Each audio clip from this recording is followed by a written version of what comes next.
Magandang gabi po sa inyong lahat. Ayan, magbabalik tayo rito po sa ating nakahiligan po. Ayan, mangulikta ng barya. Ayan, nagbigay ulit ng kaniyang mga presyo sa ating mga online selling. Ayan, isa naman tayong kolektor guys. Pasensya na at maingay ang ating TV. Ayan, nonood po ang ating mga Magandang gabi po sa inyong lahat. Ayan guys, meron naman tayo kasi isi-sharing na barya guys. Tingnan natin to kung magkano ng kanyang bintahan. Ayan.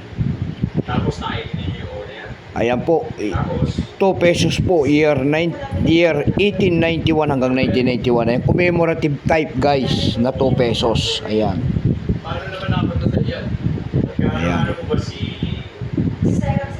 Ayan, 1943, 2 pesos po, Republika ng Pilipinas. Ayan. Commemorative type po, ayan. 100 birth anniversary po, ayan, ni Jose Laurel. Ayan, kapayapaan, kalayaan, katarungan, year 1943. Ayan ang ibig sabihin. Ayan kanyang year 1943. Tignan natin to guys kung magkano ng kanyang bintahan. Pero bago yan guys, ayan, magpapasalamat muna tayo sa lahat ng ating mga manonood. Siyempre po dito sa aking YouTube channel, Samuel Soriano TV29 po. Lalo na ang aking mga subscriber dyan. Magandang gabi po sa inyong lahat guys. Ayan. Maraming salamat din guys doon po sa tagapagpanood ko dyan sa aking FB page. Ayan, nabubulol. Maraming salamat po sa lahat ng aking nakapalo dyan sa aking FB page, Samuel Soriano po. Ayan, tumatangkilig ng ating mga video. Ayan, at nagpapalo po. Ayan, KFC po sa inyo lahat at magandang gabi po. Yun naman po, sanang hindi pa po nakapag-subscribe guys dito sa ating munting channel. Anyayaan ko lang sana kahit malaking tulong na po o bagay ang inyong magagawa. Tulad ng pagpindot ng ating subscribe button, like and share para ma-update ko naman kayo sa mga bago ko pang ilalabas na video about coins. Ayan. Ayan po ang ating pag-uusapan po, 2 pesos po na commemorative coins. Ayan, year 1991, 1891 at 1991. Ayan.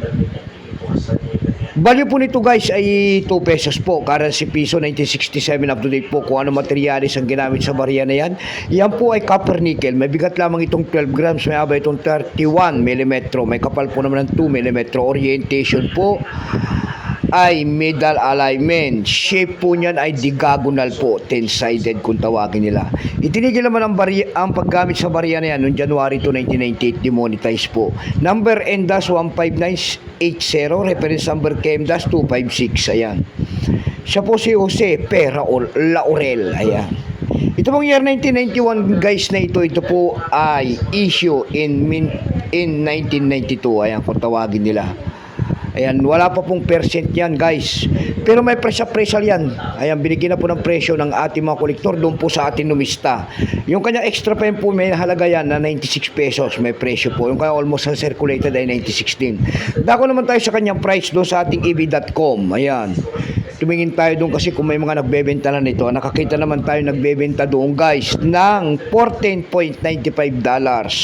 Yung pinakamababa po na bintahan doon ay $7. Dako naman tayo sa Carousel PH. Sa Carousel PH guys, meron tayo nakita nagbebenta nito ng 200 pesos. Nasundan po yan ng 100 pesos and then 150 pesos. Ayan lamang po ang aking may babagi kanyang presyo po. KFC po sa inyo lahat. God bless.